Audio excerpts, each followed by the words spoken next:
Fala nação, beleza? Chegando com mais um vídeo react aqui pra você, hein? E ó, Flamengo se preparando para o jogo de amanhã contra o Juventude pelo Campeonato Brasileiro, hein?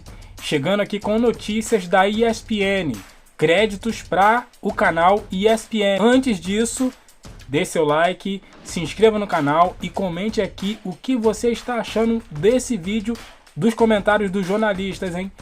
Vambora pro vídeo! E o Flamengo ficou com a missão de abrir a decisão da Copa do Brasil, né, no dia 3, com o Atlético Mineiro. A Vitória dizia aí que o Atlético vai fechar essa finalíssima na Arena MRV, mas até lá o Flamengo tem confrontos do Campeonato Brasileiro a começar amanhã contra o Juventude aqui no Maracanã, no Rio de Janeiro. Para esse confronto, o Flamengo não vai ter, por exemplo, o Bruno Henrique, está suspenso, assim como está suspenso também da Copa do Brasil, foi expulso contra o Corinthians na Neoquímica Arena, ainda no primeiro tempo ali, aquele desespero que levou a torcida do Flamengo. Mas o Bruno Henrique não joga amanhã contra o Juventude, o De La Cruz lesionado, fica fora também. E agora o Flamengo divulgou que o Alexandro, ele sentiu um desconforto na coxa direita contra o Corinthians, então fica fora também desse jogo contra o Juventude amanhã. E o Carlinhos teve uma lesão detectada que tampouco pode jogar a Copa do Brasil, já que já atuou pelo Nova Iguaçu. Então o Flamengo deve ir com o Alcaraz no meio de campo, por exemplo, o Ayrton Lucas na lateral esquerda. O Felipe Luiz vai tentando montar a equipe, quem sabe prepará-la aí para a decisão da Copa do Brasil. No meio de semana, dia 30, tem um confronto atrasado do Campeonato Brasileiro contra o Internacional no Beira-Rio. Aí o Flamengo, já mais desconectado da liderança do Campeonato Brasileiro, deve segurar talvez alguns jogadores, embora o Felipe Luiz diga que não é o seu estilo, mas logo depois vai ter esse enfrentamento com o Atlético Mineiro, que joga um dia antes na Argentina. Então é o Flamengo nessa preparação aí para a decisão da Copa do Brasil, que é o grande foco agora de título, e aí classificação na Libertadores para a próxima temporada. Tá tudo de olho na Copa do Brasil, o Flamengo, quem sabe, conquistar essa taça. Pai Vicari, mas essa questão da bola aí de cristal, mosaico, a gente vai ter que apurar e você vai ter que tentar votos aí para tentar conquistar toda essa nação, não só a rubro-negra, mas também de todas as torcidas, literalmente a nação brasileira. Obrigado, viu, Pedro? Vou contar com o apoio do Chapolin, que já deixou o departamento médico. E depois vai ter um poema especial também com o mosaico ali de fundo. Um abraço para ele. Valeu, Pedro. Obrigado. Ô, Donk, o Atlético sai na frente nessa decisão que promete ser tão equilibrada? Ou não dá pra enxergar assim? Eu sou bem cético em relação a essa questão do mando. Lógico que no caso até de você ser campeão, é muito melhor, você tá em casa e tudo mais. Mas assim, se o Flamengo usa o mando do seu favor e abre uma boa vantagem, você reverte todo o cenário. E, assim, isso. E o histórico lá que a gente mostra como os times que decidem fora acabam vencendo mais.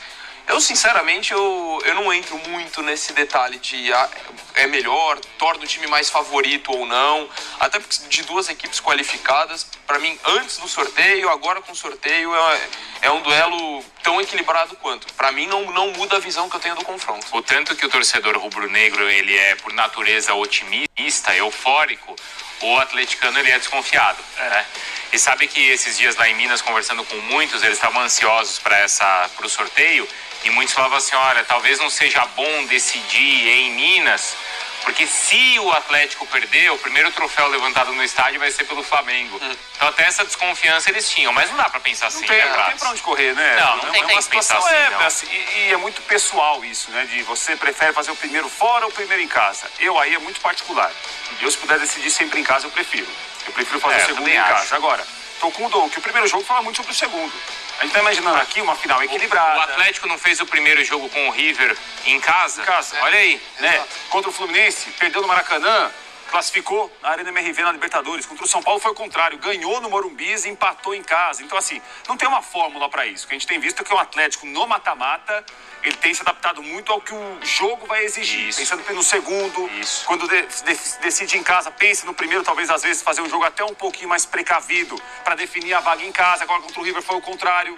Um time que atacou e muito bem o River e fez o que fez na terça-feira. Detou com o Dom, que é uma final muito equilibrada. Acho que o Flamengo se animou muito pela maneira que classificou, com 10 jogadores em São Paulo contra o Corinthians.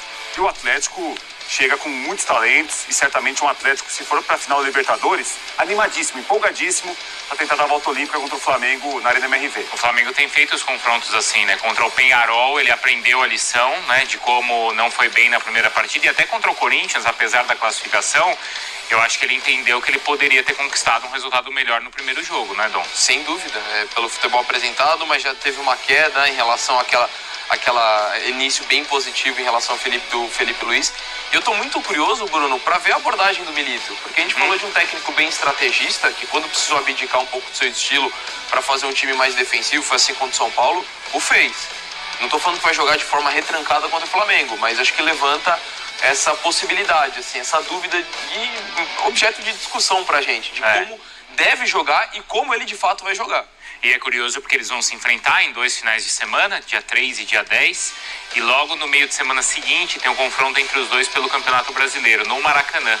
Então vai ter uma sequência aí de jogos entre Flamengo e Atlético, e o mesmo pode acontecer também na semana da final da Libertadores, se os dois chegarem até lá, porque o jogo seguinte também pode ser entre Botafogo e Atlético Mineiro. O Botafogo possivelmente brigando pelo título ainda, né? Também. A tendência é essa até o final do Brasileiro, né? E aí o Botafogo jogaria a partida contra o Palmeiras pelo Campeonato Brasileiro dias antes da decisão da Libertadores. É isso.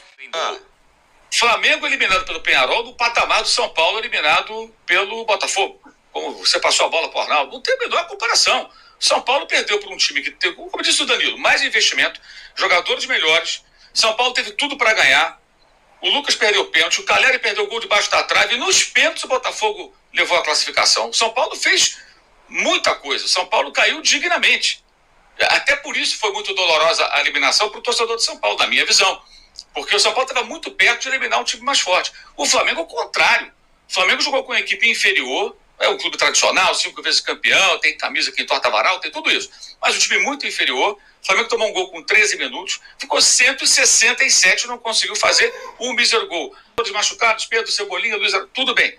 Isso é uma atenuante, mas não justifica. Uma quantidade enorme. Cara, o Peñarol é muito fraco. Muito fraco. Não é pouco, não. É muito fraco. Muito fraco. 5-0 Botafogo. Sei que o Botafogo tá embaladíssimo. Só que o Peñarol é muito fraco. Flamengo não... É como o Mauro falou aí, ó. O São Paulo ficou para trás com o Botafogo, mas lutou até o fim. O Flamengo entregou tudo. Tudo pro Peñarol. Ações, domínio dos 2 jogos e não conseguiu fazer um golzinho. Isso é vergonha. São Paulo não. São Paulo não tem... A eliminação do São Paulo não pode entrar na pauta, na minha opinião, no mesmo momento que a do Flamengo. São totalmente diferentes. A do São Paulo foi uma eliminação dolorida por conta da possibilidade de vencer um time que é melhor, que é o Botafogo. Com muito mais investimento, com jogadores de 20 milhões de euros e tudo mais. O Flamengo não. O Flamengo caiu diante de um Peñarol que mostrou suas fragilidades depois de tomar 1-0. Eu concordo com tudo que falou o Danilo sobre o jogo. Primeiro tempo, o Peñarol ofereceu resistência, o John trabalhou, fez uma defesa até difícil, né, no primeiro tempo. No segundo tempo, quando fez 1-0, o Botafogo continuou intenso, martelando, buscando gol, e fez o segundo. Aí o Aguirre, que um goleiro fraco, mas que jogou bem contra o Flamengo, tomou já um frango, e aí foi o quarto, quinto, poderia ter sido mais. Acho muito diferente. Outro ponto que eu queria ressaltar é o seguinte: é óbvio que o Tite tem enorme responsabilidade na eliminação do Flamengo. A campanha da Libertadores foi uma vergonha e ele tem as suas digitais ali encravadas. Mas está na hora de também falarmos de Marcos Braz, de Bruno Spindler, que estavam lá, e o Landim, que estavam lá no passado, quando era o Sampaoli o técnico do Flamengo que caiu para o Olímpia. Os jogadores, em grande parte, também estavam lá no ano passado. Eles são repetentes no fracasso, diante de equipes tradicionais da América do Sul, porém, equipes muito inferiores. O Olímpia até transferban tinha naquele momento. E o Flamengo caiu para esses 2 times, com esses jogadores, em grande parte, esses dirigentes. O técnico mudou. Então a culpa do Tite vai até um ponto. Os grandes responsáveis continuam lá. Seguem lá, firmes, né? E os jogadores que foram fazer churrasco no dia em que deveriam estar enfrentando o Botafogo no estádio Newton Santos, o Engenhão, pela semifinal da Libertadores, fossem minimamente competentes. O time dos caras é uma... Os caras estão comemorando o quê? Fazendo churrasco, gente? Ano passado, o Flamengo caiu para o Olímpia. Aí teve festa de arromba, de aniversário. Faz a festa quem quiser, mas é muita falta de sensibilidade naquele momento. Fez, deu uma enorme repercussão negativa. O torcedor ficou chateado com o jogador que idolatrava, ou idolatra ainda, já não sei mais. Esse ano, churrasco no dia do... Cara, faz churrasco antes, depois, sábado. Porque ele vai domingo. Sábado tem um jogo, domingo, dia seguinte, faz churrasquinho, sei lá quando, ou não faz churrasco. Tem clima para churrasco. E outra que eu concordo com o Danilo. O Flamengo, na estreia do campeonato, do Felipe Luiz, repetiu os mesmos problemas que tinha com o Tite e com vários outros técnicos. Que é esse domínio de bola estéril que não traduz em gol. São os mesmos jogadores. Alguns que chegaram também, claro. Mas são muitos, a maioria estava lá já. Então, enquanto o Flamengo olhar para o técnico e colocar toda a culpa no técnico, os dirigentes vão ficar assim, ó, achando ótimo, e os jogadores comendo churrasco. Como se eles não tivessem nenhuma responsabilidade. O Tite tem muita responsabilidade na campanha da Libertadores. Mas tem muito mais gente para carregar esse caixão aí. Esse caixão do Flamengo eliminado. E aí, o que você acha dessa situação do Flamengo? Tá otimista pela Copa do Brasil? Deixe seu comentário aqui embaixo, hein? Deixe seu like também. E se inscreva aqui no nosso canal, cara. Notícias diárias aqui no canal. Pra você. É isso aí. Se inscreva. Valeu, até o próximo vídeo.